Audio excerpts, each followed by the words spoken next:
So, nakapamili lang tayo ng worth 1,839 this Sunday. So, ito lang yung ating napamili.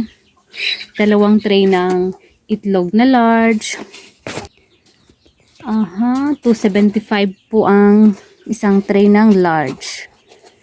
Pag binenta natin ng per tray is kano na? Plus 15 lang po tayo pag isang tray yung kanyang kukuhanin. Pero pag piraso is 10 pesos po. So, bali ang kita natin sa isang tray is 25 pesos.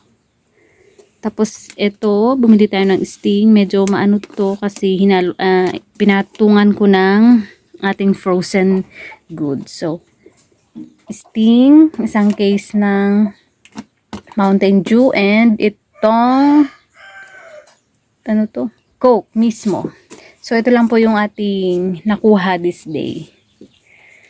Hinay-hinay muna tayo sa soft drinks. Charot.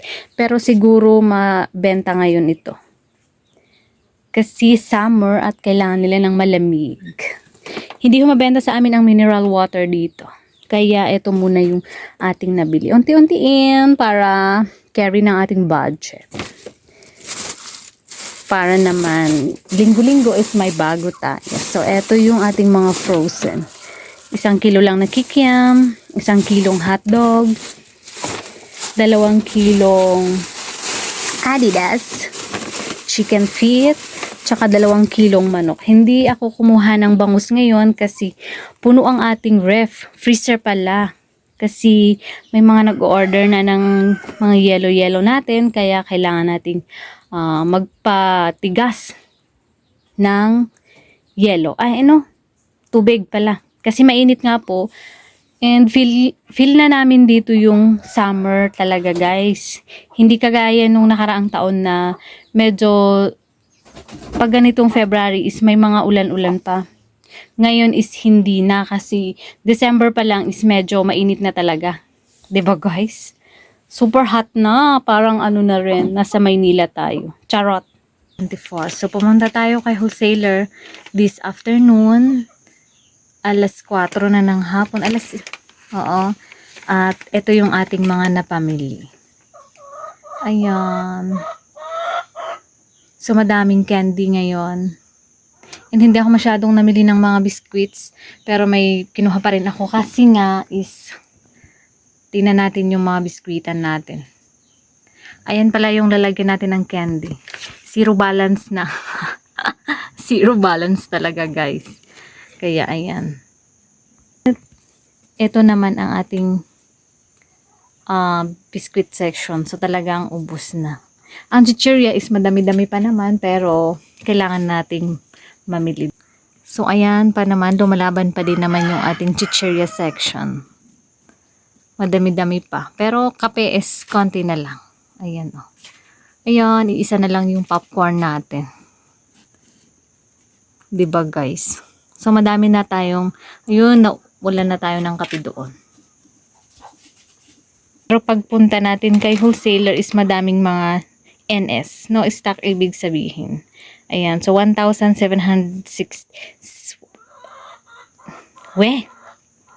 1,765 po ang ating napamili.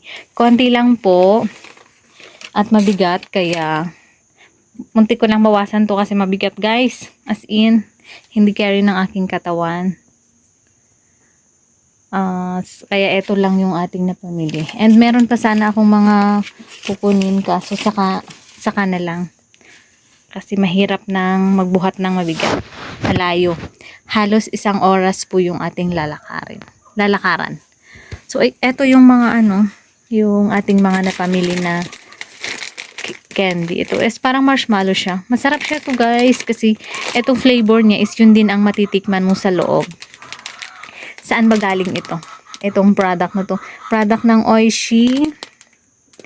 So, Cavite. Hindi pala. Cavite. Cavite. Ano ba yan? Cavite. Philippines. So, hindi pala Bulacan ang mga to ngayon. Cavite.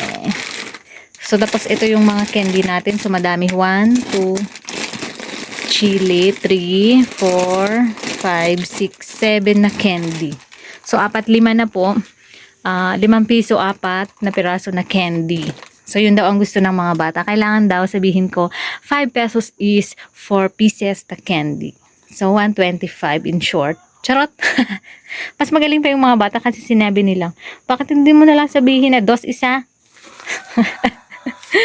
Diba guys? So, ayan. 4 na kapeng barako. So, mas maano daw yung kapeng barako ni ate. Kaya doon ako namimili ngayon. So, eto. Tapos, 10 peraso na payless lang and 1 kilo na tuyo. So, masarap yung tuyo. Tuyo ni ate. Tuyo ni ate. Ito, maliliit siya. Ito ang gustong-gusto ng mga mamimili ko. Hindi kagaya nung isa na, nung dati na binili ko na malalaki. At saka dry siya.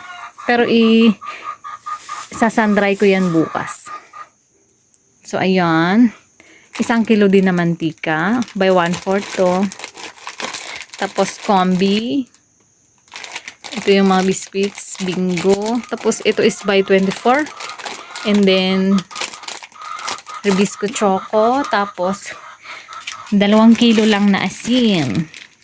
Sabi ko sa inyo guys, mabigat. And tayo lang ang nagbubuhat. Wala tayong pang-arkila ng motor. Parang sayang din. Tapos ito, isang ano lang na mantika. Ay, ano to? Anong mantika? Ano bang pinagsasabi ko? Paminta.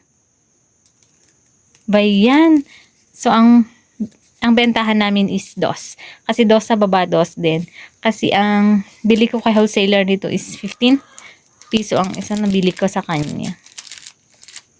15 pesos tapos 15 din yung nakalagay dito. Diba guys? So 15 pesos din yung ano natin dyan. So ayun. Tapos meron din tayong isang box ng nata. Pero no choice tayo kasi konti na lang yung nata natin is paubos na rin yung nata kaya sa kanya tayo bumili. So 200, mas mahal sa kanya ng 20 pesos kaysa sa bayan. Pero okay lang yun kasi nga is hindi na tayo mamamasahe papuntang bayan para lang sa nata de coco. Nata de frutas pala. Sa Angat pala ito. Angat Bulacan. So, ayun, tigdo-2 po pag pinatigas sa freezer. So, ayun lang guys, yung ating worth 1,765 na family this Sunday. Ha? Wednesday pala. Guys, Wednesday pala ngayon. So, ayun. Hindi ako magpapakita kasi haggard ang lola niya. So, this is Veranbi, ang igurutang tendera from Nueva Vizcaya at naniniwala sa kasabihang panatilihing nakatapak ang paa sa lupa para hindi ka matumba. Bye-bye po. Ingat po ang lahat and God bless us all.